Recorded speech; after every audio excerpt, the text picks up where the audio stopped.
Hello, everybody. I hope everybody is having a great weekend so far. Happy Father's Day to all the amazing fathers out there.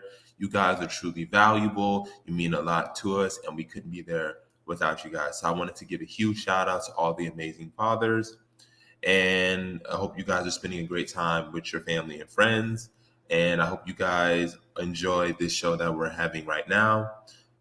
The topic is, why are African Americans leaving Africa and coming back to America? So I have been seeing lately this trend that African Americans are leaving the continent and they're going back to the US or they're going somewhere else. And I want to elaborate as to why I think that is the case. Before I begin, make sure to like, share, comment, and subscribe. Make sure you sign up to the website at BAIOAfricstan.org/register. We would like to get as many people involved in the nationhood process. We got some projects going on that I'm super excited about, and we hope to get those done by the end of the year or get the ball rolling close to finish by the end of the year. We got so much in store for you guys, and you guys are going to enjoy it when it's shown. So I would like to give you guys 2 minutes to come in. Peace, love, and Niger. We got 6 people in the chat so far. More will come in as we have this conversation. And of course, feel free to tune in. Feel free to give your thoughts and opinions about this. I would love to hear your perspective. So as I stated earlier, this topic is going to be why African Americans are leaving Africa and coming back to America. We see that there are African Americans who want to go to the continent, who want to reconnect with the roots, want to feel that sense of home in the motherland. But maybe after a couple of months, maybe about a year or so, they end up leaving and they go back to America. And I'm going to explain my reasons why I think they are leaving Africa and coming back to the States. The first point that I want to bring up is community. Community is one of the most important things that influences a person. It's what helps shapes you when you grow up. It helps shapes how you move in life, the decisions that you make, the aspirations you have. Community is everything. And so oftentimes when these African Americans go back to Africa, when they're going to, let's say, Tanzania, Congo, South Africa, Ghana, they're going as individuals. It's very individualistic. It's not a sense of community with this repatriation that's going on with Black Americans and / African Americans. It's oftentimes African Americans going as individuals, as single people going to a country, and they don't have a community. What do I mean by community? They don't have an African American support system. They don't have African American connections. They don't have that African American familiarity there. It's a culture shock. And for some people, a lot of people, a culture shock, it can be hard to adjust. It takes a long time, but some people are just not able to adjust because there's a lot in culture that's just, okay, they speak different languages. The political system is different. Economic systems could be different. How business is conducted is different. The gestures that you do are different. And so that takes a lot of energy and a lot of commitment. And also, you have to be willing to have that drastic change. If you don't have a community, it's going to be hard for you to make the adjustment. I think honestly, you'll get frustrated and you'll eventually leave. And that's why I think a lot of these African Americans are leaving there. It's happening. You want to reconnect with the motherland, but at the same time, you have to have that support system, those connections, that cultural familiarity to ease your way into that new culture and society. Case in point, we love to reference immigrant groups. Well, one thing about immigrant groups or immigrants that come to America or immigrants just anywhere in general is they go where their people are because there's a cultural familiarity. It makes the transition easier because yes, you're adjusting to a new culture, have that culture shock, but you still have elements of your former culture that will make the change easier, gradual. It's not a sudden shock, and you have to quickly adapt, basically be on the go. You have that remnants of that culture. You have that community there. You have that support system. So if I'm an African American and I go to, or excuse me, if I'm a Korean or I'm a Cuban or I'm Nigerian or I'm Ethiopian, and I have that support system, I have people that I can go to who can give me a bank loan. I have people that can employ me.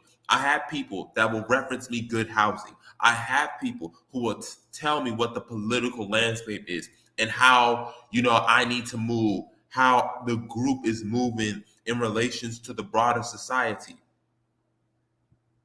They set the scene, they set the setting for me. And so it's much easier for me, and I feel comfortable making the move because I know all of that is there.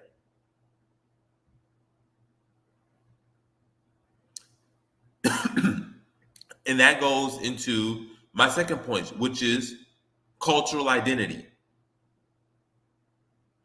I know that African Americans, we are African people. We are the African diaspora. We are African people. At the same time, it needs to be stated that African Americans are a distinct cultural identity and ethnic group. I understand we see ourselves as African people, but to just drop off in the continent and just think we're going to go there and just be able to easily fit in or easily be able to just, jump on our feet is not the best way to look at it. Even when I went to South Africa, in South Africa, I was able to adjust fairly quickly. But part of the reason why is because, again, there's a lot of similarities between Johannesburg and metro cities in the United States. Also, South Africa has a lot of familiarity in terms of how they do things. So it's easier for me to assimilate into South Africa. Example, in South Africa, when I was at Auckland Park, there was a McDonald's literally a walk away. There's Popeyes, there's KFC, there's candies that I would see in an American store. There's cultural familiarity there. Okay? But if you're going to go somewhere where that's not that similarity, let's say like maybe a Tanzania or a Kenya or Ghana, you have to be aware that we are our own distinct identity. And when you are in Africa, that African American distinct cultural identity is going to show. We are our own ethnic group. We have our own culture, our own mindset. It's going to show. Yes, we're African people, and yes, we may be able to camouflage ourselves, blend in. Africans see us regular Africans, but when we start interacting, when we start speaking, when we start, going further and making moves, that African American cultural identity is going to show out. And so, for those going back to the continent, that needs to be understood. We do have that cultural identity, that cultural familiarity, that community, as I mentioned earlier, and we have to understand that. And we have to go somewhere that allows us to sort of have that. Because oftentimes when I hear African Americans, Pan-Africans talk about going back to Africa, it's always trying to rid us of our African American identity, rid us of that distinct identity that we have. And so as a result, we end up thinking that it's going to be a breeze, that we just are able to just assimilate into those identities. We think we can just pull in. And like I stated earlier, you need that African American community. You need that African American community there. Without that African American community and in recognition to the African American cultural identity, you're going to be disappointed. You're going to leave. You're going to come back to America because you have that African American culture here, that African American familiarity. You want the way of doing things that African Americans do. You want that shrimp and grits. You want that jambalaya. You want that gullah geechee. You want that. And so that is such an important thing. You got to have those two. And so we can't, if we think as African Americans, we're going to go as individuals, just individualism, what we call here in the BAIO Han Solo, and think that we're going to be able to work our way into Africa and make a difference in Africa, we're going to be disappointed. We're going to have what the current trend is having right now. The repatriation movement has to be that, a movement. It has to be collective. It cannot be individualistic. If African Americans, if we are going to go back to Africa en masse, we have to go as a group. You have to have that mindset. When I'm an African American and I'm on the continent, I'm thinking, how do I bring other African Americans here? How do I help them get adjusted? How do I help them navigate the economics, the social, the political, all of that?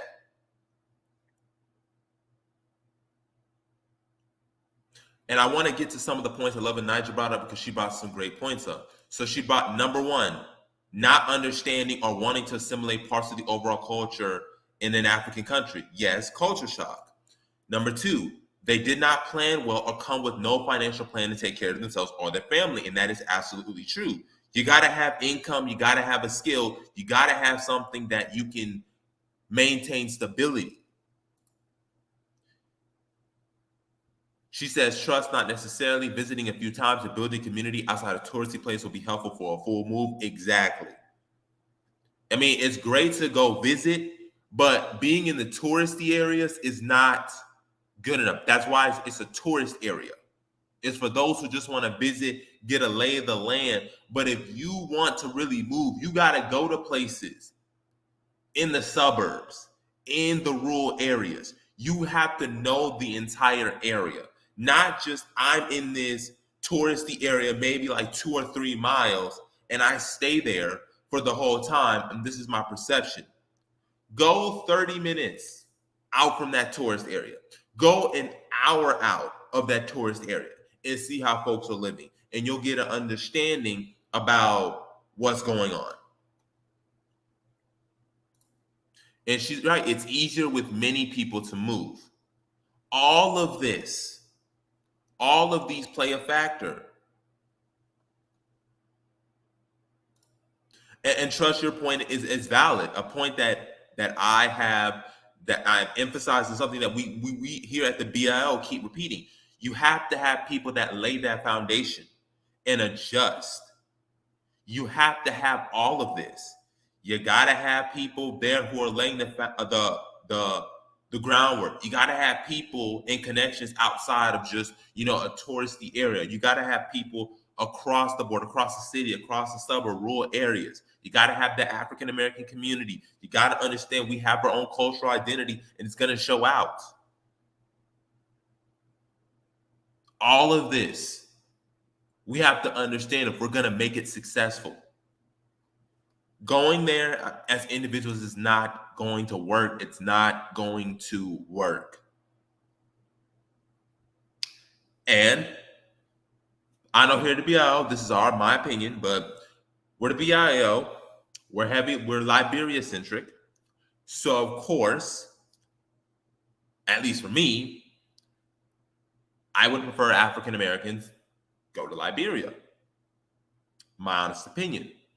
Over Ghana, Nigeria, South Africa, Namibia, but I would prefer Liberia. There's a reason behind that. Oh, y'all don't see the link? My bad. I put the link. Let me put the link out on here. I put it in the thing. You should see it. You should see it. And if you were in the group, you should have seen it. But I will put it back in. I will put it back in. I thought I had it. So give me a moment, everybody.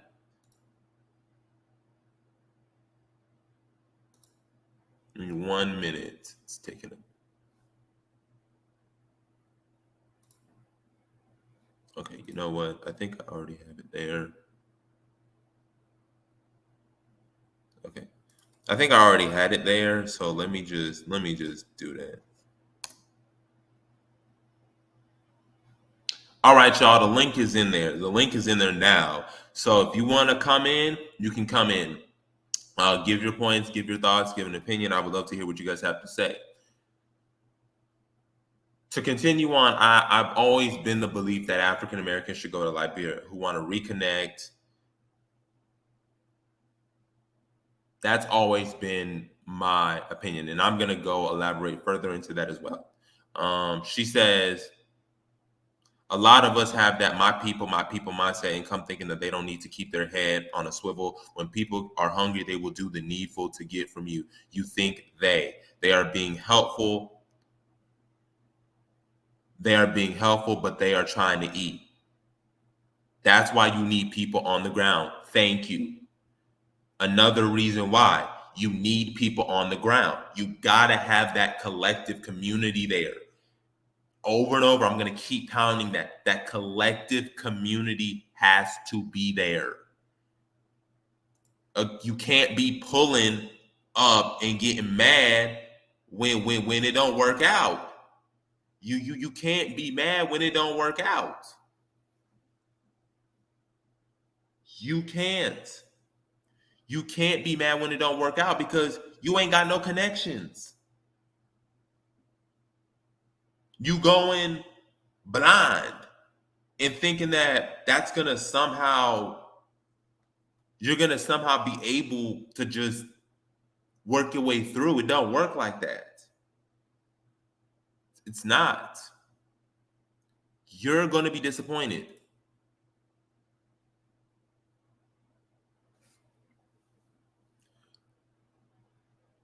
And that goes into, again, why I'm so Liberia-centric, cultural familiarity.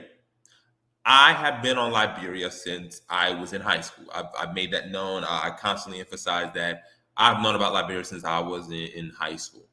And Liberia always used to be the logical conclusion for me because I always thought African Americans needed to find somewhere where they can be welcome, find a homeland for themselves. And so I was looking at all these different African countries. I was like, everybody here, pick one. Who's going individualistic Han Solo, pick one. I was thinking, South Africa. I was talking about South Africa as young as the 4th grade. Oh, the Congo, which is why I adopted the name Jabari originally. I was like, the Congo's rich. Let me go to the Democratic Republic of Congo. Let me learn Swahili. And so as I started studying Liberian history, studying Liberia, I was just like, Liberia is the obvious answer. If I want to go back to Africa and really want to be able to adapt and really be able to ease my way in, Liberia would be the answer. There's the cultural familiarity. There's the history there. There's the blood ties, both there and in the United States. So it would be a lot more easier. It would be easier, for me to just go there.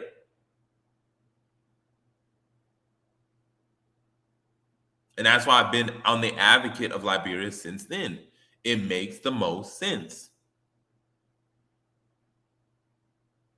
Yeah, you can go anywhere you want, but to me as an African American, with the exception of Liberia and Sierra Leone, I don't really see why you'd go anywhere else unless it's for like what we say here in the BAIO, which is a satellite community. Baruti answered, is there a diaspora critical mass that you calculate that is needed in a country to erect community infrastructure? Would you suggest building a company to organize these CI? Doesn't Ghana has CI? So in my honest opinion, if you want an African American community with infrastructures, I suggest you need at least 20,000. At the bare minimum, you need at least 20,000. Bare minimum for a community. 1,000 is not going to cut it. 2,000 is not going to cut it. You need numbers. Because understand, a community includes hospitals, it includes schools, it includes factories, it includes a business district, it includes all of this. And so that takes a lot of numbers.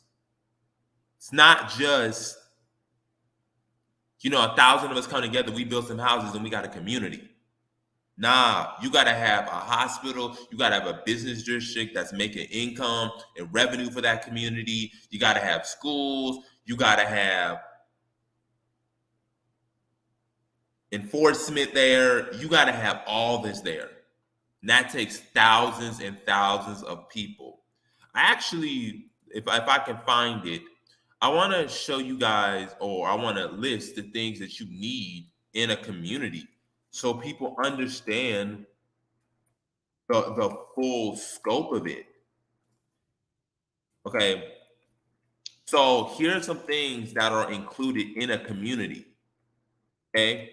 So, like I said, it was hospitals, schools, but here's things you need. They're called social institutions, but here's what you need. You need community service. You need educational institutions. You need cultural groups. You need government and legal institutions. You need healthcare institutions. You need justice system. You need market institutions. You need mass media institutions, political institutions, religious institutions. You need all of these different institutions to make a community. That takes numbers, not just 2 or 3 people or even 1,000 people showing up. You need all of that for a community. So at the bare minimum, 20,000. You want a powerhouse of a community? You need at least 50,000. Bare minimum to have a decent powerhouse. Want to run things in a community? You need 100,000. You want to run things and politicians are leaning to you and listening to you, you're going to need 100,000. Bare minimum. And they got to be concentrated. It's not an easy project. Trust rightfully said Liberia would definitely be the ideal place for African Americans to repatriate, as they will find little to most African American culture here. And once more, you need that collective community. Exactly. I was watching a video with a YouTuber who was talking about Liberians living in America. And he was like, it's really easy for Liberians to assimilate into America. And I gave the comment, I said, it's easy for Liberians to assimilate into America because Liberia has close ties with the African American community. So there's a lot of cultural familiarity there. So of course, for Liberians, assimilating and integrating into the African American community is going to be rather easy because we have those blood ties. We have that cultural connection. We already have that community. We have Liberian ancestry. They have African American ancestry. Some of them do. One of my great friends I've talked about, I remember having the Liberian flag as my screen in college. This was freshman year in college. And I remember I would be eating it for dinner with my friends. We would be eating at the dining hall. Sometimes, breakfast and lunch, when you have 3 meals a day or 2 meals a day, that's usually what I would do. I would eat, and we would be talking, and one of my friends was eating with us. We were getting familiar. He was in one of the classes I shared, and I remember having that Liberian screen, the flag on my screen. And he pulls up to me and he asks me, he says, "Do you know what that flag is?" I said, "Yeah, it's the Liberian flag." I said, "Are you Liberian?" He says, "Yeah." He said, I'm from Monrovia." And he said, "Oh, my family, my ancestry came from Georgia."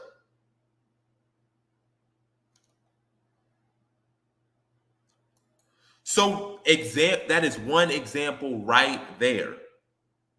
You have a situation where there's that cultural familiarity. You may be from Liberia, you're from Monrovia, you have that Liberian in you, but you also got that African American in you. You're from Georgia, not too far from here. I mean, not too far. I mean, literally about less than 2 hours from the Atlanta area. And the fact that you know where you come from, the fact that you can trace it, that says a lot in the connection that you have. And like she said both cultures will coexist over time easily. The easiest way, and that's why when I see African Americans going to Liberia, it warms my heart. It makes me feel happy. When I see African Americans saying Liberians and African Americans should be a lot closer, we should be. That's always been my focus. It's the easiest place for African Americans to go. Liberia is that launch pad for us to integrate further into Africa, into other African countries. We integrate into Liberia, we build Liberia up, and we can use Liberia to our advantage to then propel us into West Africa, into Central Africa. Liberia is that gateway. Liberia is that gateway. It's not going to come in through Nigeria. It's not going to come in through Ghana. If you want to go there individually, that's you. I can't force you not to. But in my personal opinion, it's better that we build up Liberia because we have that cultural familiarity and then use that as our base to then propel us into the rest of ECOWAS, into Central Africa, into East Africa.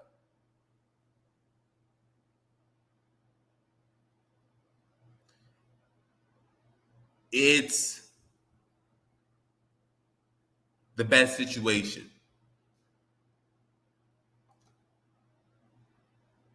Baruti asked the question, so why not just encourage a community which interfaces with and enhances the existing infrastructure in the new country since the diasporas are Africans returning home? You said, why not just encourage a community with interfaces with enhances the existing infrastructure? The thing that you have to understand about is this when it comes to infrastructure. We can go into an existing infrastructure, but it's going to be very hard to change. You get what I'm saying, Baruti? We can go into somewhere like Lagos, but it's going to be very hard for us to change that. Because understand, when infrastructure is there, it's been built. The foundation has been built. The system has been built. African Americans are not going to go into Nigeria, Ghana, Kenya, Tanzania, and going to change the system. Going to change the cultural, political, economic. We're not going to do that. It's not going to happen. We can go in and we can assimilate. You know, if you want to get rid of your African American identity, disappear, it's going to be very difficult, but it's possible. You can go and do Dar es Salaam or go into Nairobi or go into Lagos. But if you want somewhere where the infrastructure is geared towards the African diaspora, it's going to have to go to the place that was established for us. You got to build there where you built the infrastructure. The system is already there. You just have to enhance it and connect it. We already have it there. It's right there on the Atlantic coast.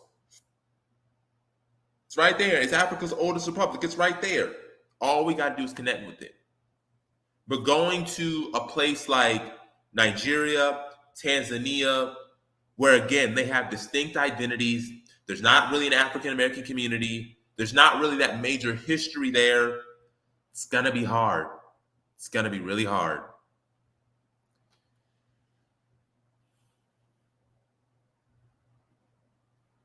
You said African American, you said links with African American communities. It all goes back to what I say, community. There's not a little Black America in Tanzania. There's not a little Black America or satellite community in Kenya. So if I'm a Nigerian and I go to areas with other Nigerians, I don't need links with African Americans because there's a Nigerian community already there that can guide me.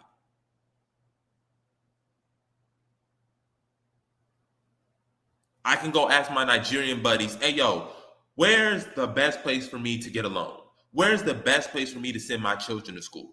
Where's the best place for me to work at? All of that is set there for you. You have your plate. Versus when you go as individuals, as we rightfully said here, Han Solo, with no community, you ain't got nothing on your plate. Your plate is literally just that, a plate. There's no food. You got a plate, but you ain't eating. And we want to eat.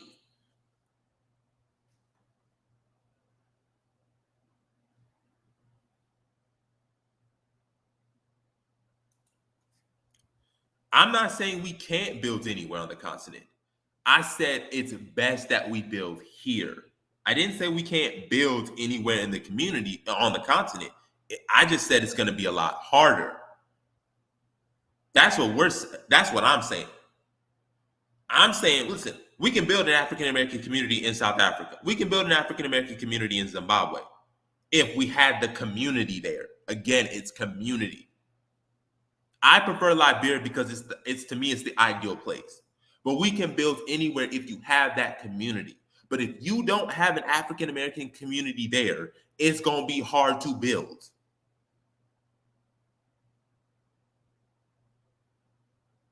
It's going to be hard to build. It's not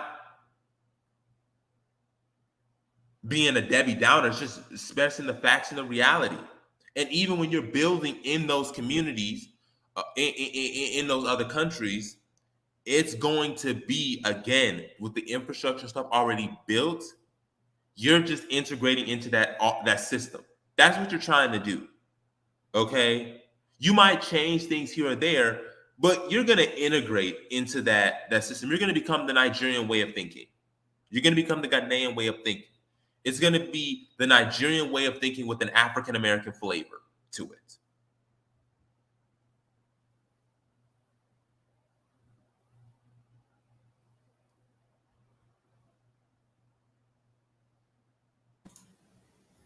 Lord have mercy. Go ahead, brother. Mambo, brother. Peace. Yeah, I wanted to add a little story. I was watching this clip of a dude who was in maximum penitentiary, Mm-hmm. and he was talking to I guess whoever the people there who is sort of like a guidance counselor for prisoners or whatever. I don't know what the title was, but he was speaking to this lady, and she said, "Did you know that you can get your GED and you could possibly like get, a license to operate a forklift or whatever?" And he was like, "Word? Yeah, give me the paperwork." So he gets the paperwork and he goes to his buddies and tells them what he's going to do. And they say, "Oh, you got the white girl program." He's like, "What? What are you talking about?" He said, "If you go get the GED and you go to get the forklift, you're going to be by yourself. And those guys sitting over there is going to get you. If you come out here in the yard, at least we got your back and you'll be with us. So guess what he did? He threw that paper in the garbage and went into the yard with his boys. Mm-hmm. And at the end of the day, what he said was, one man can't beat 20 dudes. Thank you. I wish that there was you know what? I wish that there was an infrastructure in place where people could sign up in different countries and be surrounded by other people of like mind in that country. If we could only come up with an infrastructure like that, I think that might solve the problem. Damn, it's a damn shame that that doesn't exist, right? Right, Holla. I know, right? It can't be that hard, right? Man. Man, if only somebody could come up with this idea where you can sign up to, let's say, if you're in Nigeria, you can sign up to a, let's say, a chapter in Liberia, in Nigeria, and actually interact and meet and have a support system of other people in Nigeria. I mean, I think that's a brilliant idea if somebody could come up with the concept. Yeah. I don't know. Maybe one day they will. Yeah. Yeah. And I think another question that we have to ask ourselves is, are we trying to be major players in this game going forward technologically, or do we just want to be spectators? Do we just want to get in where we fit in? Do we just want to eat the crumbs that's falling from other people's tables, or do we want to have a table of our own? It's all about what the end game and the goal is that we're trying to Mm-hmm. do. Because my thing is, if you just want to be a citizen of a country, you might as well stay in America.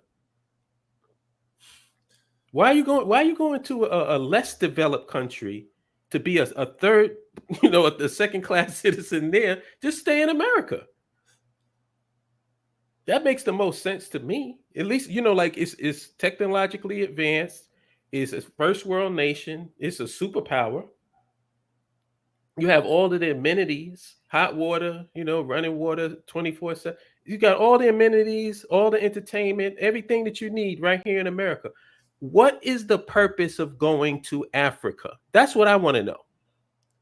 What's the purpose? As individuals with Right. no support group, no community infrastructure, no political, cultural, economic reality. You're just by yourself. You just want to reconnect with your African roots, but you got nothing there. You're just like, Yeah. I'm going What there. is the reason? There has to be a reason and a purpose for why you do something.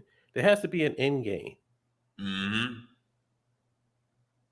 And as far as the reparations thing go, one of the things that irritates me about the whole reparation discussion is how people can divorce themselves from the collective while simultaneously piggybacking off the collective. Mm-hmm. That's just crazy to me. So you don't want to accept the fact that you are part of a group and operate as a group, but then you want to check for yourself based on what happened to the group. Mm-hmm. What kind of nonsense is that? And you don't even see, there's no cognitive dissonance. You don't see the contradiction. Mm-hmm. We keep running away from the solution to the problem. You can see it everywhere, even in the show The Walking Dead. When people were alone, they were vulnerable. They had to get in a community of people so they can have protection. Mm-hmm. If they're out there by themselves, then you're subject to getting got. This is not really rocket science to me. I don't understand why we overcomplicate things. I think it has to do with the conscious community mindset. I've said that. Listen, I was about to bring it up. It's that same thing. I was going to answer Barudi's question, and it goes back to that conscious community. He says, "I don't understand, or I don't see why diaspora and critical mass can't move to an African country and integrate interface without giving up so-called African American culture. Many African cultures have diverse ethnic groups. Here's the thing." Let's be real, a lot of people see African Americans as not true Africans. They see us as foreigners. They may see us, yeah, we may be Africans, we might be able to blend in, but they see us not as true Africans. They see us as Africans that need to reclaim their African identity. They need to get rid of their ways. Well, why do we even have to go that deep? Liberia is our nation state. Period. And I think what's the brother Ali Cologne says that we can do it somewhere else. My response to that is no, we can't, and prove it. If we can do it anywhere, let's do it in Liberia first as a prototype, and then we can move from there. Prove that we can do it anywhere by doing it in Liberia. Liberia is the logical choice. It's the logical choice to start first, and then once we get that up and running, we can move on to other countries. How about that? There's a compromise. If I can find it, because I have that article. I'm about to show y'all that I really want to emphasize that point. So the book, the thesis is a thesis, and it was written by somebody at Clark Atlanta, and it's the history of Black nationalism and internal factors that prevented the founding of an independent Black nation state. Okay, I want to read this to everybody. This is so important that it needs to be emphasized. I just have to find it. I know it's here, but it's super duper important that we emphasize. I'm about to share my screen real quick because there's a reason why we have to build in Liberia and why I've said Liberia over anywhere else. Again, you can go anywhere else you want. If you want to establish your own community in Tanzania, you can. As long as you have a community and a support system, you can do it. But the reason why I say Liberia, again, is a cultural familiarity, but also this point that really stuck with me when I read it. Let me share my screen now. Not only that, but just from a financial standpoint, you get more bang for your buck in Liberia. Yep. Let me share my screen with you guys. Hold on. Let me find it. It's somewhere. Should have saved that page because it was so valuable. And the funny part is we're going to show everybody anyway. Why? Very soon. Right here. Okay, I got it right here. Here is why Liberia has to be the prototype and has to really be our focus. So again, this is the article that I'm talking about. Okay. He says the purpose of this research is to establish the political history of Black nationalism in America and then ultimately determine how those internal factors have prevented, excuse me, let me get that new tag that's bothering me. And then ultimately to determine those internal organizational factors that prevented Black nationalists from particularly of the Black Power era. Okay, so they said specifically the Black Power era. Okay, but let's go further. I wanted to think. Let's go further. Let's go a little bit further. Damn, my thing shut off right now. My apologies. Much better. Okay, much better. Okay. So it says, particularly those in the Black Power era from achieving self-determination, the highest expression being an independent nation. Since the beginning of African enslavement in what is now the United States of America, there has been an effort on the part of many African Americans and their descendants to be a free and independent people, having their own land, culture, and governments. Each successive generation has attempted to accomplish this goal through various actions, beliefs, and practices that have developed into what is commonly referred to as Black nationalism. There have been several movements, organizations, and leaders who have advocated and worked towards the fulfillment of the goal of an independent Black state, both in and outside of North America. Listen to these next two sentences. All of their attempts have failed with the exception of Liberia. The founding of Liberia serves as the only successful attempt by Africans once enslaved in America to establish an independent nation state. Now, I have a question for everybody in the chat room. Why shouldn't it be Liberia?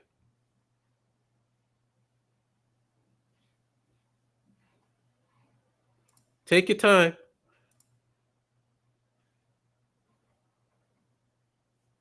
Because I'm personally tired of getting the question of why it should be. I'm asking why it shouldn't. Based on what he just told you, why shouldn't it be Liberia?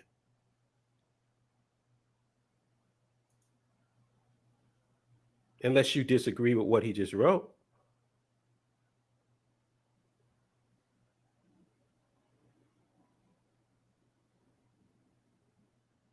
Like I really don't understand why do we feel the need to reinvent the wheel when the wheel already exists?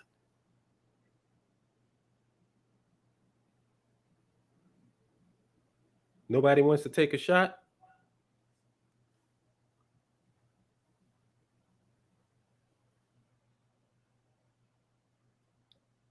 We waiting for a response. We ain't got any yet. We waiting for a response.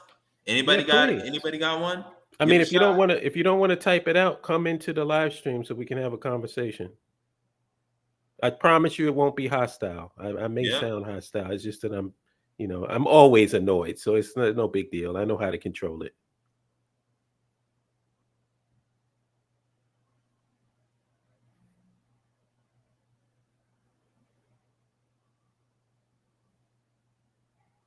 Peace, NDR. See, nobody has an answer to why we shouldn't, because there isn't any. I mean, it's really frustrating that we can't have a common denominator. You have to have something that brings forward movement. If we keep constantly having this paralysis of analysis, we're never going to do anything. We can't even agree that Liberia should be the place that we establish our power base. We can't even agree on that.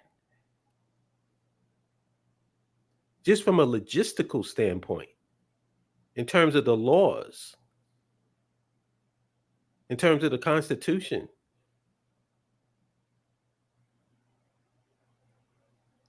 Matter of fact, we're gonna go over the Constitution. Let me show you guys some of the Constitution that of Liberia, the 1847 Liberian Constitution.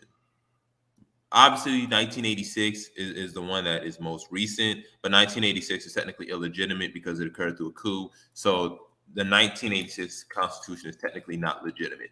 There's no such thing as Americo-Liberian. I reject that term outright. Yeah. And so we're gonna go over the Constitution. Let's go over the Constitution of Liberia. We're gonna go over that because it has the Constitution and everything. Here we go.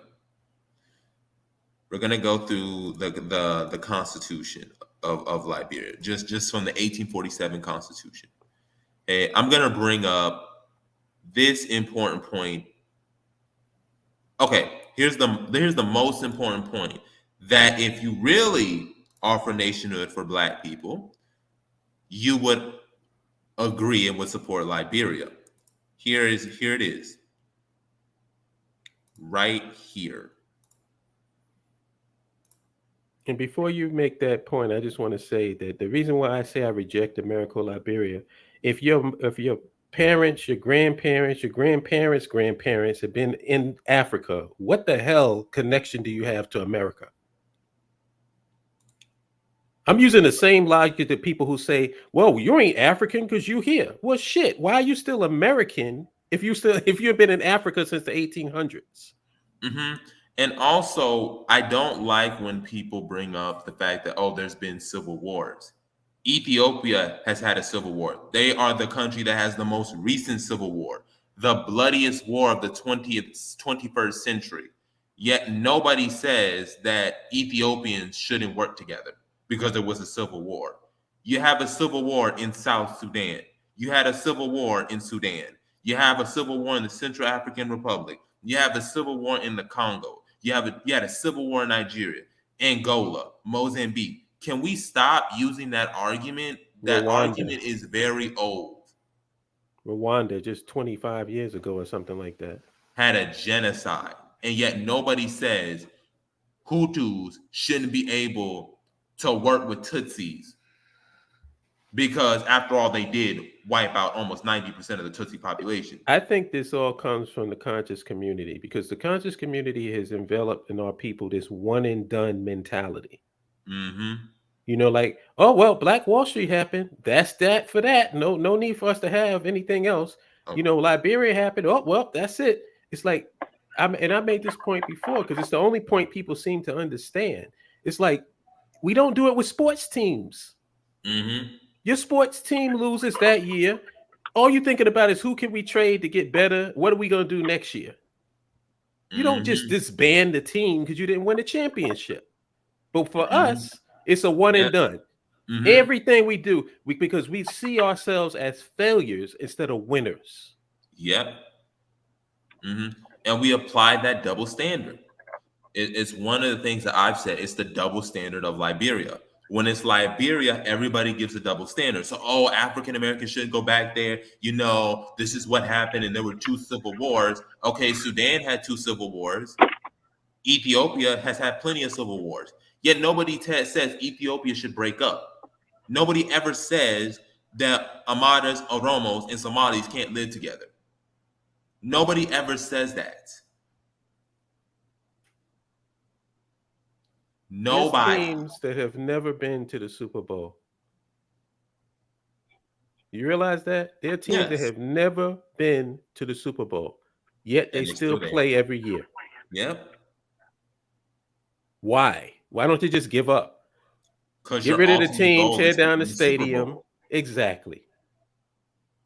If you want to win, you got to have a winner's mentality. Can I be heard? Yeah. Can people hear me? Oh, okay. Yeah, that was my comment, because you said nobody answered the question, and I said that first of all, American Liberians are a minority.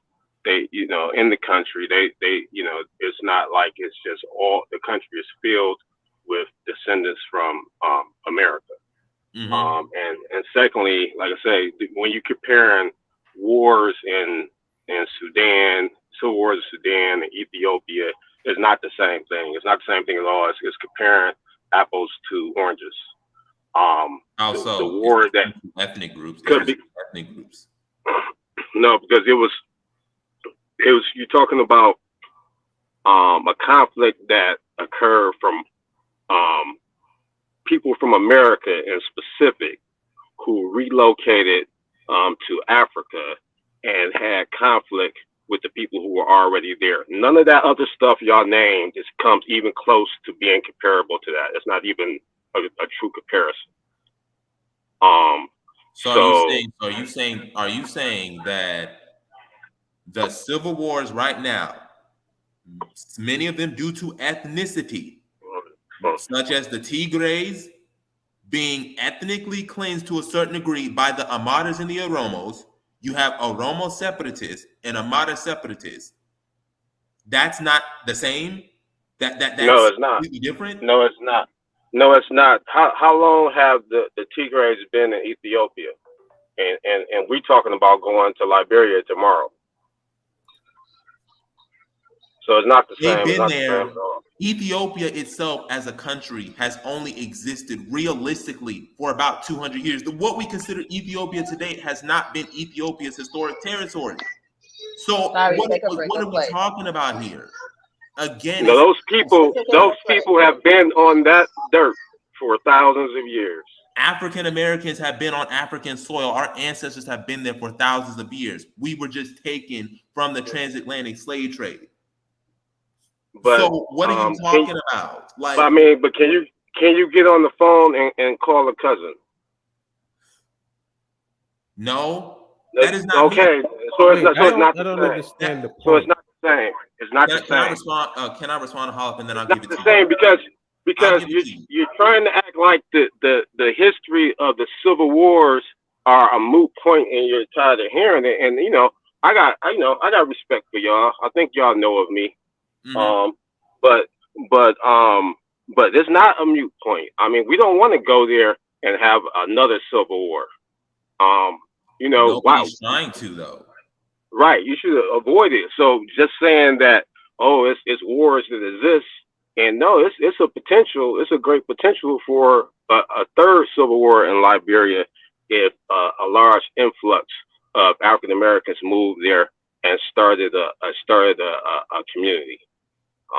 And Highly that's doubt just it. facts. Almost every time people, because I live in Tanzania, and almost every time, no matter where you are on the continent, almost every time when everybody knows about the history of Liberia, and whenever somebody wants to say something negative about African Americans, they bring up Liberia. Correct. Yeah, So that's so called therefore, propaganda. so so therefore, is to me that's not a good springboard because you I think it already is. starting off you already starting off in a place that has a history that continental Africans throughout the continent um um basically have fear of. Here's my response though. Again, here's my response again. I bring up those civil wars for a reason. Okay, it's funny how people talk about the civil war in Liberia. The civil war in Liberia didn't comprise genocide.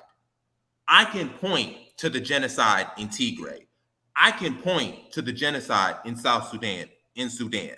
I can point to the genocide in Central African Republic with the Muslims who were facing the wrath of the anti-Balanca. I can talk about that. You can't bring that up in Liberia. You cannot name one single case of which African Americans ethnically cleansed the indigenous population the way that Rwanda did, the way that Ethiopia did, the way that South Sudan did, the way that what happened in Angola. It's funny how continental Africans, and this is again what I refer to as because of the fact that Africans live on the continent, we assume them as being more African. You said some of them groups have been there for thousands of years. No, they haven't. Some of them groups have migrated recently, many of them. And so we treat them as, they've been there all this time because they currently live there. There are plenty of No, the the, Africans who the, don't know where they're coming Hello? from. the Hello. Tigrays have been in that area that's called Ethiopia for an extremely long time, and it's my belief that that whole conflict was So, sparked by the CIA anyway because they were mad that they wouldn't allow them to broker a peace deal between them and Egypt over the dam. hello? Yeah, go ahead. I hear you, How y'all Pat. doing? I'm good. So, I just wanted to interject as a Liberian, as a continental African, as we hear people say. Liberia's Civil War had absolutely nothing to do with repatriated African Americans. Repatriated African Americans were not a warring faction in Liberia's Civil War. So that is a great, great misnomer. It's a fallacy. So I need to correct that. As a person Okay, who lost, and I also want to point something else out that people overlook. There was an attempted genocide in Liberia between 1985 and 1989, which is what led to the 1989 rebellion and then subsequently deteriorated into a civil war after the president was killed. The story of Liberia's Civil War is too recent for us to talk about it in these vague terms. We experienced it, we lived it, we lost family members. Do not confuse 200-year-old history with very recent events. That's one. The second thing is wars were occurring between ethnic groups in what we call Liberia today long before 1822.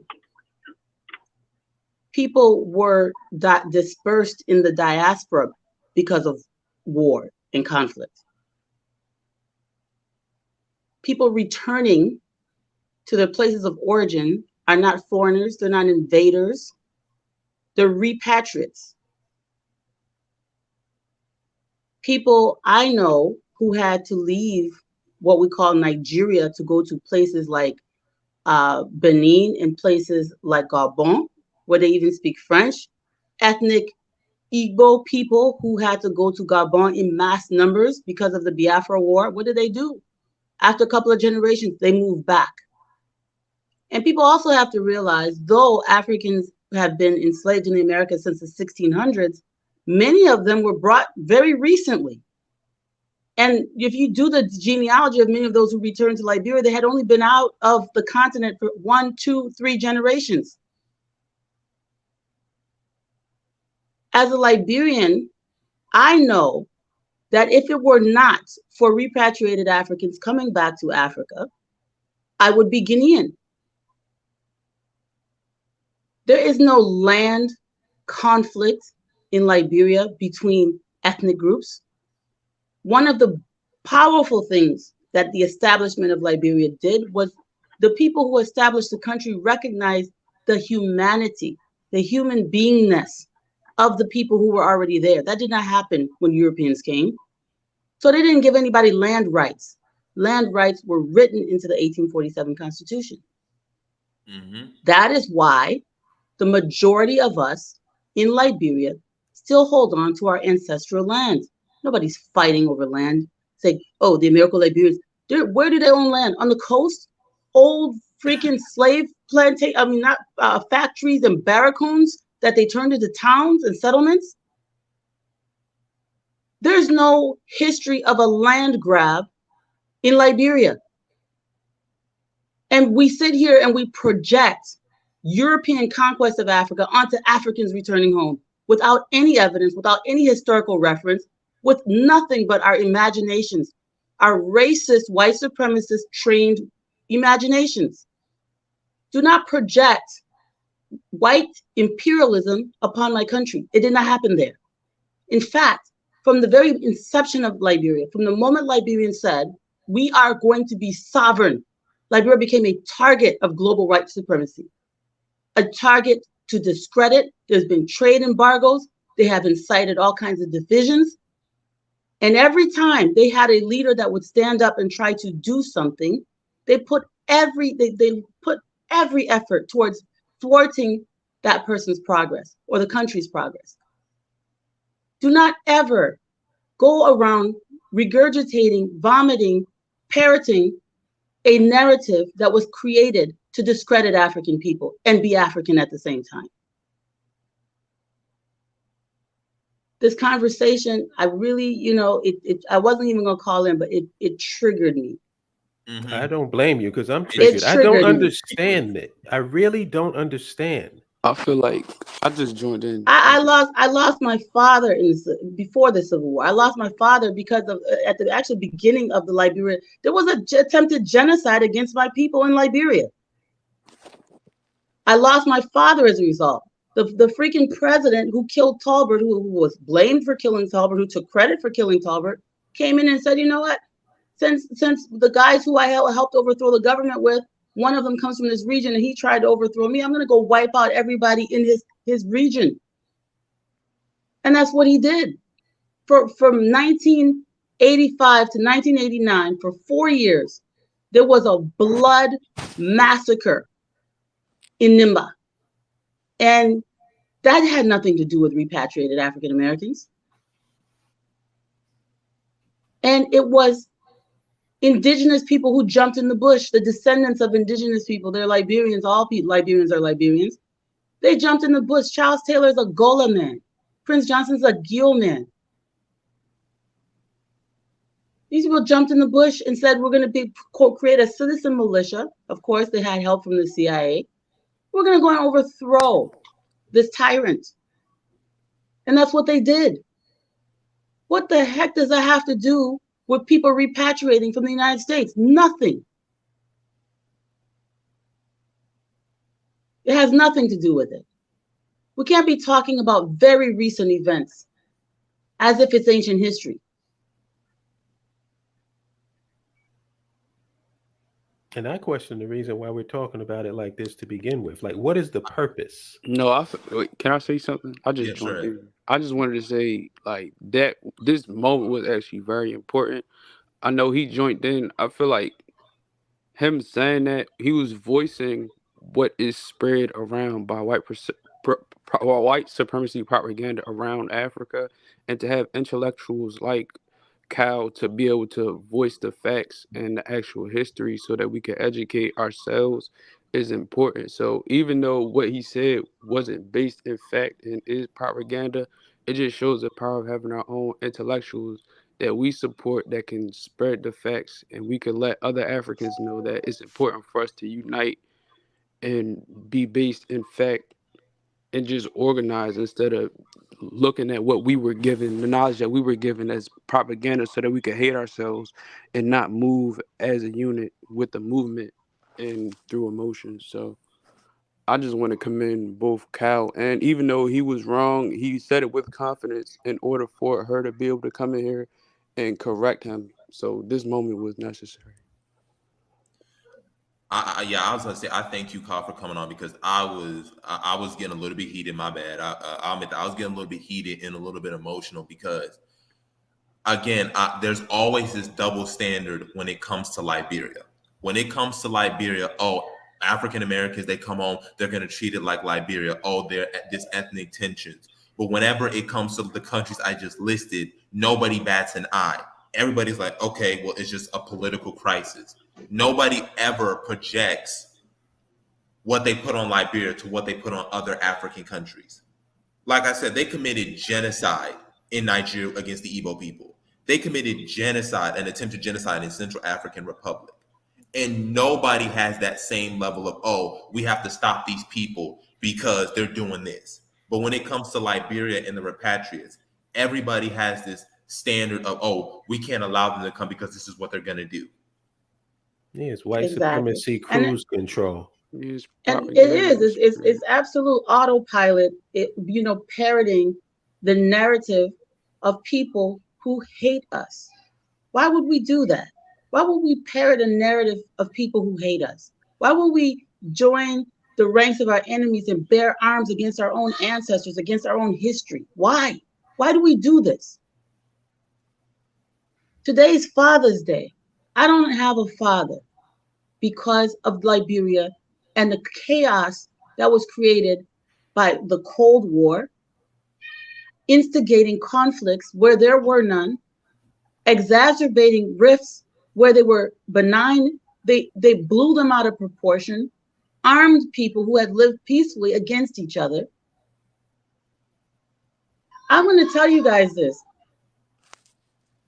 The longest period of peace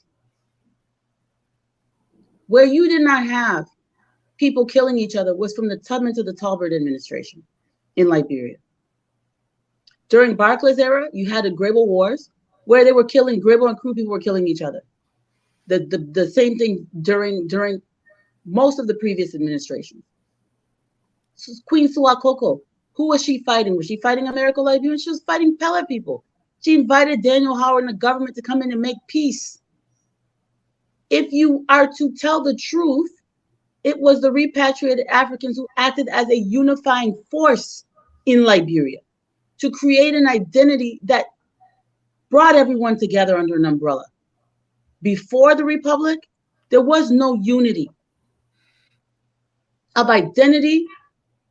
People were not intermarrying peacefully. It was always through war and conquest that you had women taken into the custody of others or being bought and sold. It was during the era of the Republic where people would willingly marry people from other ethnic groups because they now see themselves as Liberians. Repatriated descendants of enslaved people from the United States of America went to Liberia and integrated themselves.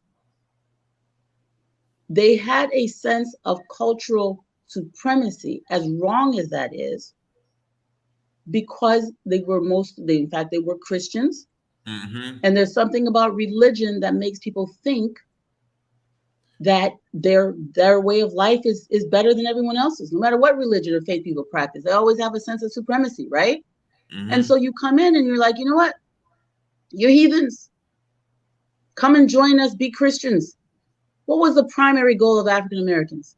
To liberate Africa, right? In their minds, the same thing with Samori Toure and Islam, but in the minds of African Americans, you will be liberated when you become Christian.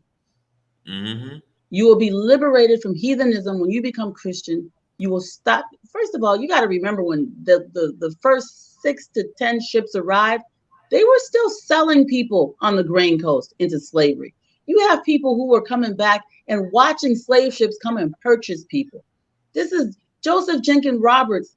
If you want to name any one individual in the history, in modern history, I should say, who did the most to abolish the transatlantic slave trade, if you had to give that credit to one person, that person should be Joseph Jenkins Roberts. He took it, he put it upon his head to destroy slave factories from Ivory Coast all the way to the coast of what is now Guinea. So that's Sierra Leone, Liberia, and Ivory Coast. This man was on a mission to abolish these slave factories, these barracoons on the coast. And he conquered Gallinas and the great Pedro Blanco, who sold the people onto the ship Amistad, the famous slave ship. It was Joseph Jenkins Roberts that destroyed Gallinas and sent Pedro Blanco fleeing for Cuba. You gonna disrespect that and say this man was not a freedom fighter and Liberia was a mistake? It's white supremacy propaganda. That's why I said it's because of our weak ability to think for ourselves and search for our own information. It's painful. I literally was not going to call in. And this is not an attack on this brother. Brother, I don't know you, and I'm sure you're a wonderful person. It's not personal towards you. I'm taking it personal because a very intelligent, articulate person who should be speaking his own mind and thinking thoughts that come from a place of truth has been so bought over by this mindset that you're on a public platform spewing rhetoric that was meant to destroy you. How can you not see yourself in a soldier like Joseph Jenkins Roberts? How can you not see yourself in a soldier like Arthur Barkley? These are the great ones that made the way for the Thomas Sankaras and the Patrice Lumumbas. We're not going to bury them. You cannot respect Patrice Lumumba and not respect Arthur Barkley. They're cut from the same cloth.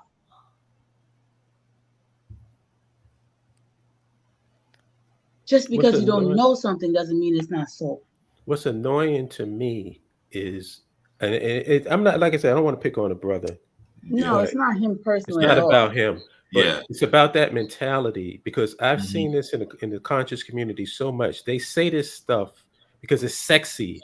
The slave became the slave master. They acting like they dropping the mic. I think that's What's that's the sexy thing. about that. It's sexy to them. It's exactly. sexy to them. And to go further on that, Hala, I had a full-blown conversation with somebody of that like mind just a couple of days ago. He told me and said African Americans brought a racist, Eurocentric Christian vision to Liberia. He said African Americans wanted to civilize the natives, right? And here's how I responded to him. He said, well, it's funny you say that, but you keep cheering Ethiopia, the same Ethiopian king who converted the entire country into a Christian state. And he said to me, well, he's like, no, Ethiopian Christianity is not like that. You know, it's not the same as the racist Eurocentric Christianity that Liberia brought. And I said, that's not even true. It's far worse. You're talking about a kingdom. You're talking about people. They're talking about a feudalist society where you've got serfs literally living in a feudalist society. I don't want to talk about Ethiopia, but it's always the point I was trying to. It's the double standard of Liberia. Liberia gets a set of standards that no other nation, African nation, gets. It's like because of the internalized white supremacy. We hate to see us doing anything great. Yep. And here's the other craziness. You talking about and I have this conversation with my Muslim family members and friends. Well, we were here and Islam was here first. How did you become Muslim? What are you talking about? How did you become Muslim? It just fell out the Was sky. it voluntary? Do you know what? I look, and Samori Touré is one of the greatest heroes of the 19th century, right? The greatest heroes of the mid to late 19th century. He was a military genius. But this guy, and rightfully so, because when you believe in something and you think it's right, you want other people to believe it too. He felt that the only way look, Samori Touré was a Pan-Africanist in a sense because he wanted to unite everyone. He knew these Europeans were coming to basically to suppress us. And his idea was the only way we're going to fight these fools is if we all unite under one language and one religion. Pan-Islamism. We're all going to be Muslim and we're all going to be Maninka. How about that? How about I come into your community? You're all my slaves. You're all free, but from today you're Maninka, and from today you're Muslim. He rewarded the people who studied Islam the best by making them generals, by giving them powerful positions. He built mosques in every community that he conquered. And he felt he was doing the righteous thing in the name of Allah, in the name of God. That's not evil. That's how people's minds worked at that time. There was no kumbaya, multiculturalism in the world back then. That's a modern concept. He wasn't wrong. If he had succeeded, West Africa probably wouldn't have been colonized. And the same goes for Liberia. If Hillary Teague, Elijah Johnson's vision had been realized, everybody would be speaking one language, worshiping God the same way. And there would be none of this division. That's really what united Liberia. And so this is not strange to Africa. Africans coming and behaving like Africans shouldn't be shocking to anybody.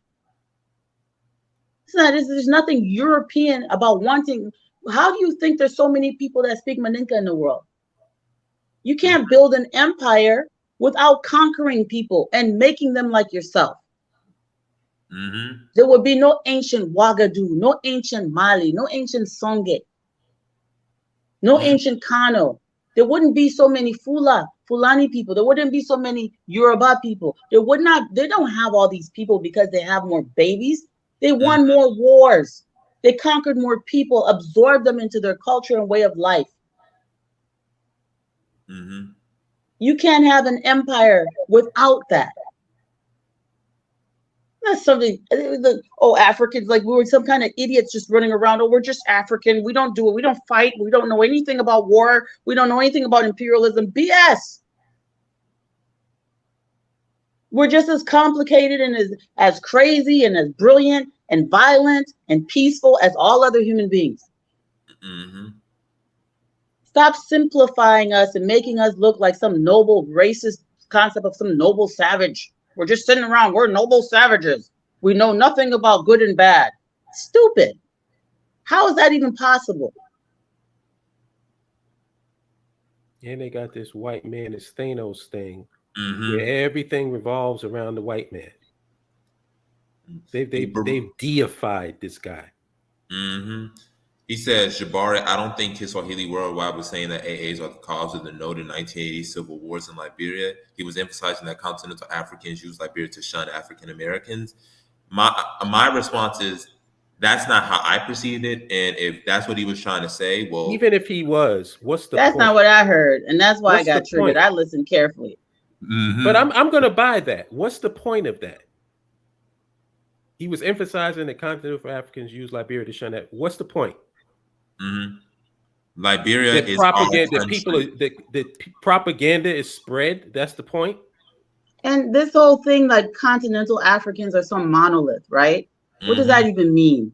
I'm a continental African. Do you think I think like everybody else? I mean, what is that? What does that even mean? Who gets to be the torchbearer for continental Africa? Does it even make any sense? I can't even be the torchbearer for my people in Nimba. How will I be the torchbearer for all Liberians or all continental Africans? It's absurd. Carl, does this sound familiar to a conversation me and you were having about the but? Right. That's the dialogue of losers. I don't know how I can't put it in a nice way.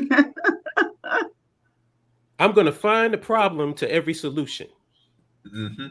We're Look, still in having these Liberia, we have a conversations. In 2023, right. we're still having these conversations about Liberia. I think it's just important to ignore it, just move forward. All we could do is just Oh, We build. That's move, all. Mark. That's consider what it we say in ignored. Liberia. We Yeah. move. That's what I'm We saying. move. Because the main focus of this was to talk about why African Americans are leaving and how we could build a community And in they've come and Liberia. distracted So the whole conversation right. So let's just get talking back on about, track yeah, and but ignore it. I'm just Right. thankful that you were able to join and just bring out all the facts. And then he left. But I don't think what he said. I feel like he was just giving the information. The propaganda is strong. That's all we can really say. And you just bring out the facts Let me tell to you something, move us brother. forward was very important. Let me So tell you. I don't know if you ever played on a sports team, but during halftime, nobody comes out and reads the history of the team we playing against. I don't give a damn. exactly, Mm-hmm. How are we going to yeah, win this game? yeah. exactly. So And that and pointing out our enemies and oh, do you see how powerful this guy is? I don't give a shit about any of that. mm-hmm. Mm-hmm. And that's my and to go to your point, Hala, that's what I think about 99% of African countries. When I go think like I want to go to Ethiopia, I want to go to I'm not thinking about oh, they had a civil war. They had like, nah, I just want to go to Ethiopia, get to know the people, get to tour the area, get to have fun, get to do all that, get to build. That's what I think about. Yeah, If we're right. Why all can't you just travel because it's fun? How about you just go because it's fun and the Because the white weather's man is going nice, to take your fun away from you. and the weather's nice and the people are beautiful and hospitable and there's beaches and all kinds of stuff, right? Why can't you just, why everything got to be about, oh, nobody goes to Paris, France thinking about what the hell happened in Paris, France 200 years ago. Nobody does that. Nobody goes to enjoy. You walking on top of all kinds of hell when you go to London, but we sure be in London. exactly. We sure be in them deserts in Arabia walking around talking about, I'm in Dubai. Built on the bones of Africans, castrated African men. Yeah, posing next to the We was talking, pyramids you would while go they back selling you to shit. that desert 200 years ago. You know what went on there? Why are we so obsessed with, well, but we did something wrong. It's like I said, everybody does it. Is everybody does it. Every country's had their civil war. That was like my whole point. Like it's like nobody's saying everything is perfect, but listen, in the same way Liberia had its civil wars, all these other countries had their civil war. That should not be used against Liberia as to why Liberia is a terrible country and as to why African Americans don't get to claim Liberia. Because again, if those civil wars, Ghana had a civil war. I mm-hmm, mean, they in the 90s, Ghana was fighting in the northern region. Nobody talks about that. You know why they don't talk about that? Ghana's so good at damage control, Yo, right? can I It's in the answer? narrative. Can I answer this question that was posed? I mm-hmm, don't know who this is. A BB Soul business planners. mm-hmm. Can you put it on the screen? Which one you said? The last one. Oh, how can we begin with these conversations? Yeah, put that on the screen because I want to answer it. We can have that conversation when we have a conversation about whether or not 2 + 2 = 4. That's my answer. Why are we having discussions about about things as fundamental reality? Oh, this is 2 + 2 = 4, but there's a group of people over here who don't believe you, so let's debate them. Right. That's my Yeah. answer to that. That's essentially what it is, right? I think it's just important to have scholars like you to help educate, and then for us to just continue building. That's all it really is.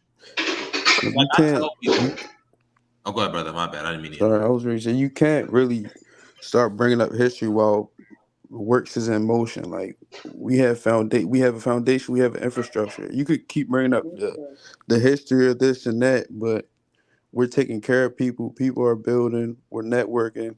The movement is growing. Whatever they say doesn't really matter. And then we'll have scholars like Kyle spreading the facts so that this propaganda won't have as much strength in the diaspora as well as in Africa, where the propaganda is strong and the information, the education isn't out there. Because everything she just said, I wasn't aware of, but the history of Jenkins Roberts, I wasn't aware of, and I'm a librarian, so that's just crazy to me that I wasn't able to find it. But I don't spread the propaganda just because I'm aware that I'm not aware.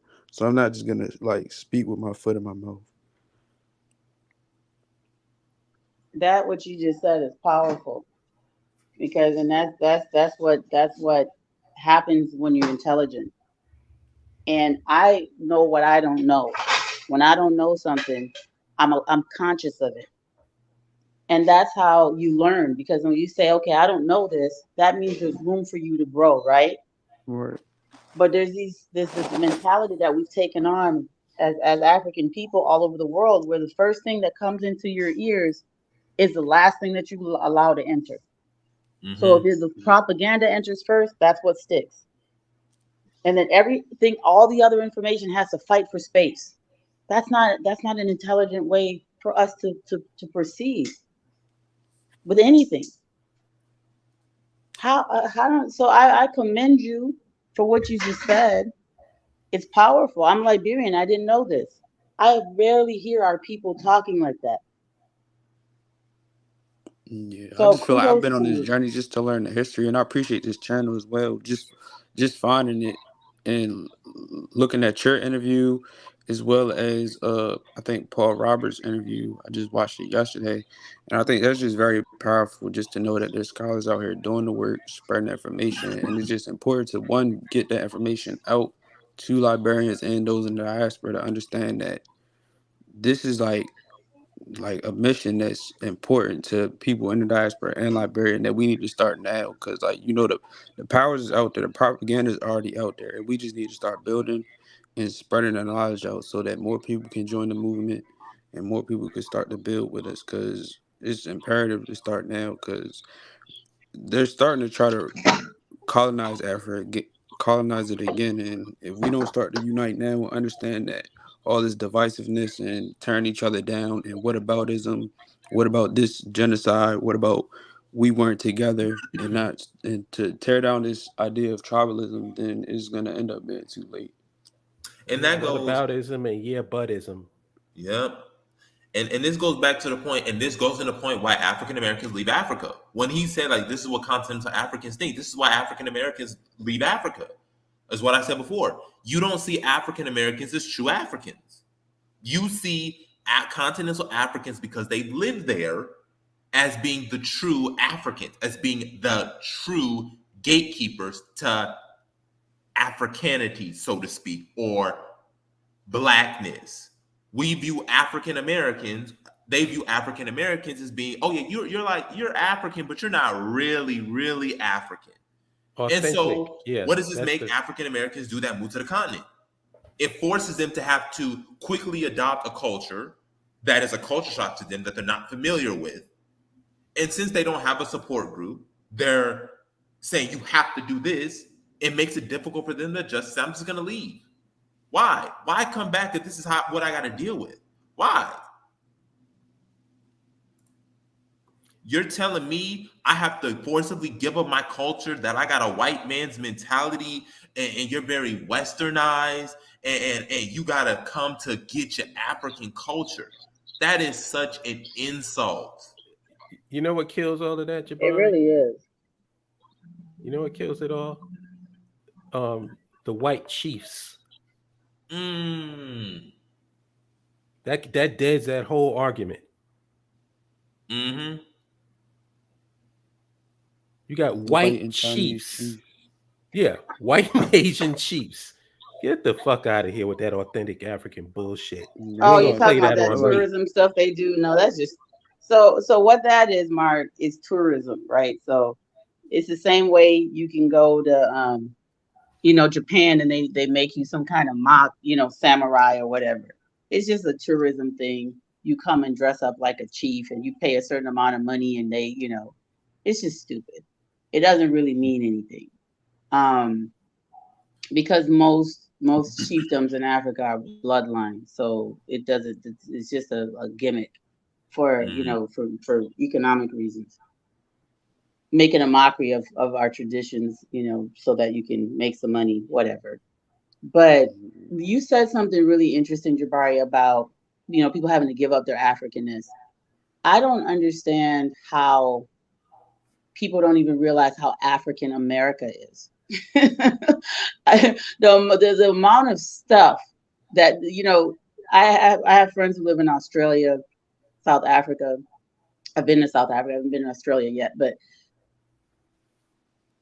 the white people in Australia, from my observation, Australia is far less cultured,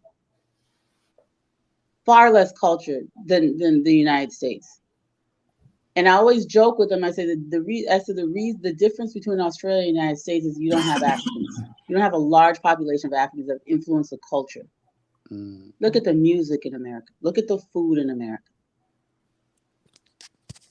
I mean, look at almost everything, the democracy, the way it's structured, the human rights movement, the global human rights movement. This is Africans that would have the catalyst for this.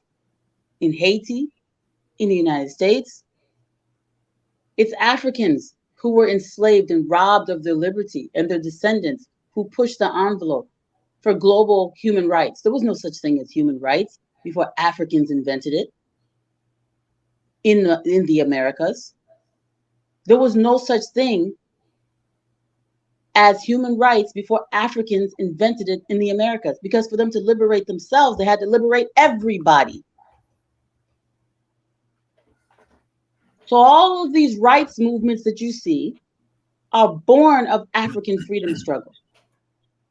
Are you saying these people are not African? Or that they're westernized? The Africans that are on the continent are more westernized and more anti-Black and more anti-African and more pro-European than any other population on the planet. That's a fact.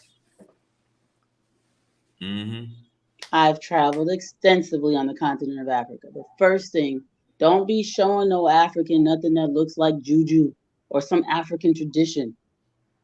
There's not an African home, I'm exaggerating, but most African homes, the first thing you see when you walk in is white Jesus.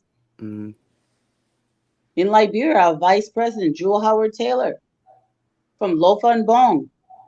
This woman, walk in her office, big white Jesus. George Weah, our president. He has a church, the biggest stained glass mural in the church, white Jesus. All the angels are white. There's no Black people on the walls. The only churches, look at Yamoussoukro in Ivory Coast. The largest Catholic church in the world is in Ivory Coast. Every stained glass window depicts blonde-haired Europeans. There's not one African depicted in the largest Catholic church on the planet, and it's located in Yamoussoukro, Ivory Coast. You got a nerve to be talking about somebody's lost their culture. I just had a conversation with somebody about why names like Kofi are considered names of the days of the week, the day you're born. Why do they do that? You can't tell a Ghanaian that's not their culture. Where they get the 5 days a week from? They'll be talking about, oh, it's from the Hebrews, and oh, it's from Hebrews. Why y'all always trying to validate your existence on Judeo-Christian principles? Why? You're older than that. And then you're going to tell people who have, most of the time, not all the time, but most of the time, by the time an African American has decided to go to Africa, there's something that's already awakened in that person. Most of the time. And that awakeness is what we need back home. I mean, we don't have, we do, there's a few clowns trying to go travel and stuff, but for the most part, by the time an African American says, you know what, I'm African, I'm going home, I'm going to my place of origin. I mean, I'm not going to make up a percentage, but I'll say most of the time, that's a very good thing. That person has some level of consciousness, some level of awareness, and that should be welcomed.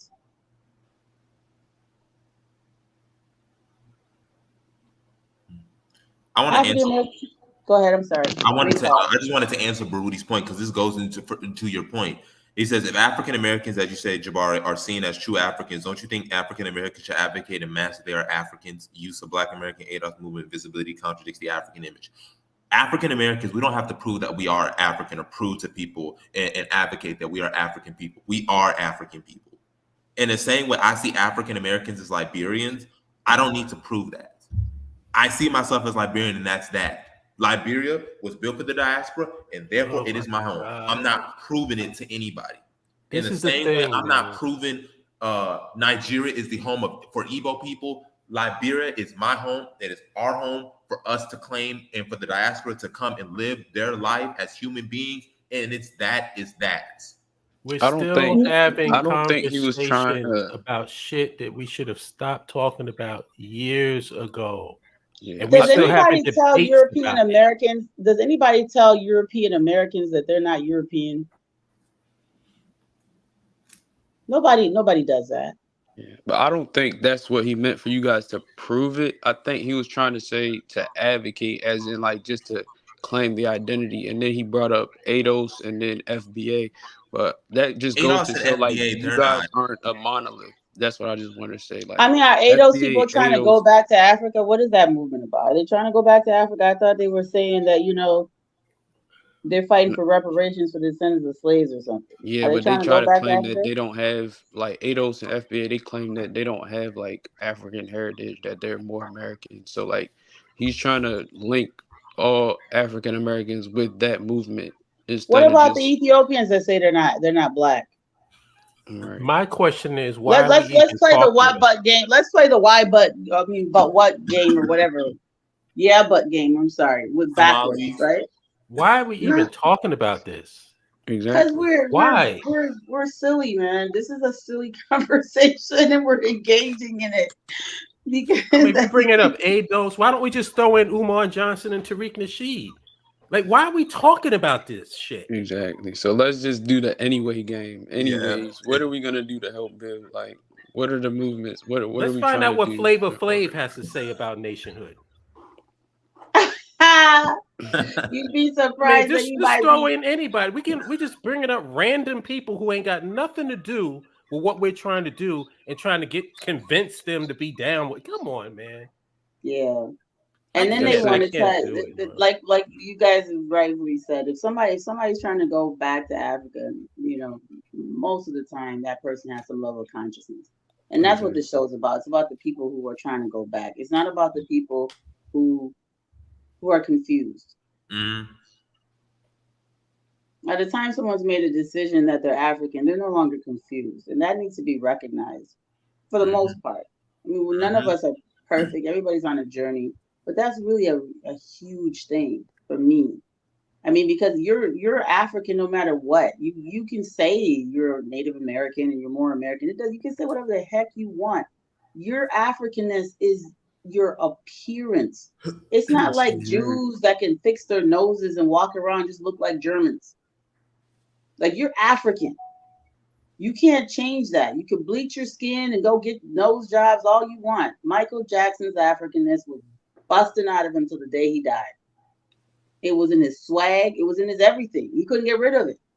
I hear what you're saying, Carl, but what I think we should find out what little Uzi Vert has to say about it. It's one of those things. That's what we need to do. It's one of those things. It's one of those things that is like it's always what you say, how Negro stalling tactic. Yeah. This is a COINTELPRO method to confuse and slow down the movement. They start bringing up random things so that we can't really make any real progress. So I have And a it's theory on it. And it's always got to be a controversial statement. It's always got to be a hot take.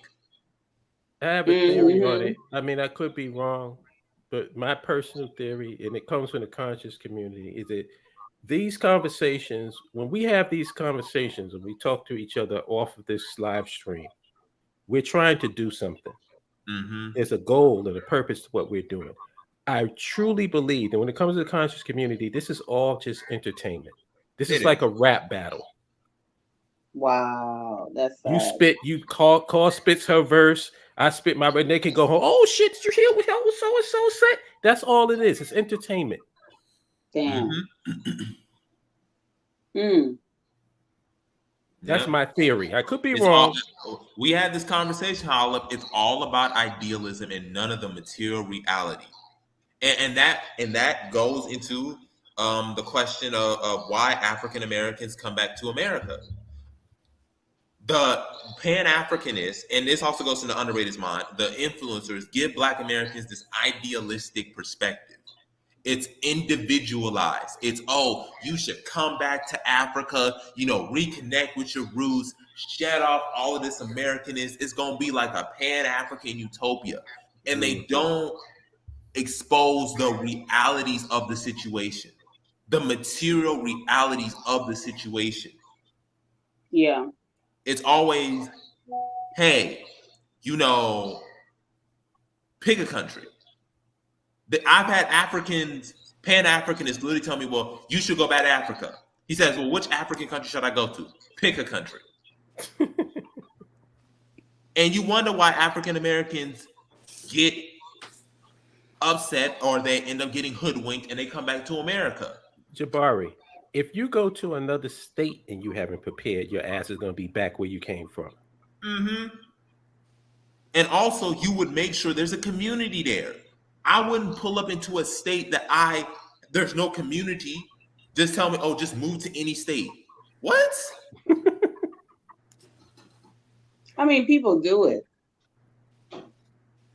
People do it, right? People do get up and just move. And then, that's everybody's different. Mm-hmm. So there's people that can just pack up and just, you know what? I think I want to live in Gambia. They speak English. There's not going to be a language barrier, and they get there and they're happy. Mm-hmm.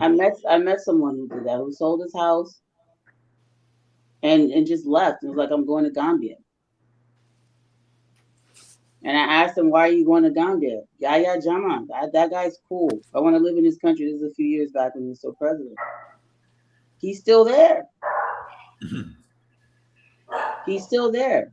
I mean, and he's still as Chicago as he ever was. So there are people that can do that, and there's nothing wrong with it. But you gotta know who you are. If you're not able to do that and adapt and live among people and adjust yourself, because a lot of this stuff is just about being able to adapt to a situation. There's lots of people that just get up and I'm going to California. They don't know anybody. They do it, and they thrive. That takes a special kind of personality, and you could do that. But but you're right. There should be a community built so that there's a soft landing for people who aren't that adventurous. Yeah. And like I said, I wish that I wish somebody out there, if you're listening to me, can you come up with a place where you can go and sign up and be in a chapter in a country? Like if you want to go to Nigeria and you can sign up to a chapter in Nigeria where you could be around other people that's in Nigeria. Somebody come up with that concept, and when you do it, let me know. Hit me up. Okay? That's funny. I feel like that's what we're building here though, the BAIO. Like that's the point. Because if you guys start that here, and just I don't know, we gotta talk about the material realities of it. Like I seen somebody on YouTube, like he's doing something similar to that in Ghana. I have to go look for his channel, but like he's started the building. He's in the Volta region. He has like a 2-story house there, and I think like to model something like that, just to have a headquarters or something like that in Liberia for like-minded people to just come together, organize, start project planning, building the community more, gathering funds. I think that's just important to do, and I think that's just a starting point right there. It is. And I like your point. Everybody's different, and like I said earlier in the video, if you want to establish an African American community in Zimbabwe, in South Africa, in Nigeria, in Tanzania, feel free. As long as you have that community, you have that support, and you're able to provide, go ahead, have at it. I'm very Liberia centric. I choose Liberia for the cultural reasons, the cultural similarities, the history and the heritage. That's why I think Liberia is the best, and that's why Hollop also thinks it's the best, and of its historical achievement. That's why we think it's the best. and use that as a gateway, as a launching pad for the rest of Africa. But at the end of the day, like I said, we cannot force people to do anything that they don't want to do. If y'all want to go to Ghana, go to Ghana. Build that community. Just make sure you know what you're getting yourself into and knows what it takes. Yeah, pretty much. Happy Father's Day. Yep. This was a good live. I wasn't expecting it to turn out that way. It took a sharp left. But we ended up getting a little bit back on track, y'all. So I hope you guys enjoyed this live stream. I'm gonna let everybody get back to their Father's Day. Thank you guys for tuning in. Make sure you like, share, and subscribe. Comment down below to this video. Holland, are we having the lounge today, or are we not having the lounge today? Well, I'm off tonight, so I guess we are. Okay. What's the lounge? Y'all fill me in. I'm lost. What's that mean? So it's something if you have Discord. If you have Discord, we usually have a Discord chat where we're just chilling and talking. Oh, that's so cool. All right. Yeah, well, y'all have fun. Yeah. And it was a good show. I'm sorry I came in with my triggered response, but no, thank you for coming in. Do not apologize at all. It was necessary. It was much needed. I was trying to listen, and then I was like, I'm just gonna watch and observe, but then I got triggered. So I No, I got triggered too when he said when I saw the comparison to Liberia and this apple to oranges. I got triggered because I'm like, you're not applying the double standard. We're not doing that today. We're gonna stop applying the double standard. Are we doing the 2:00 Zoom? Since it's Father's Day, I think it's best that we just not do it today because it's Father's Day. And okay, all right, no problem. All right, well, y'all. This is beautiful. Thanks for letting me on, Jabari and Mark and everyone else. Y'all did awesome. Thank you. Anytime we're gonna be having a lot more live streams, so you'll be welcome to join in anytime. So yeah, thank you. Are you guys still doing the Book of Power book club reading? Yes. Yeah, that's tonight. Oh, it's tonight. Okay. Oh, that's a good idea. I think that's important. That's a foundation right there. Amos Wilson is a great mind that we should start having our values based off of to start the movement. Yeah, we're doing that tonight. I think it's at 7. Yeah, 7 p.m. Yeah. Okay. I tried to do that once, and nobody would read and come to the meeting to the book club, and I'd be just talking and be the only one who read a book. Wow. We ain't gotta worry about that. We need you over here. You might need to I think the books I was choosing were like Narrative of a Journey to Musadu. People were like, what? Hey, if you gave that to us, we'll read it. Everybody will read it. All right. Peace, all right, y'all. Happy Father's Day to all the fathers out there. Happy Father's Thank you. Happy Father's Day. Have a good one. Peace, everybody.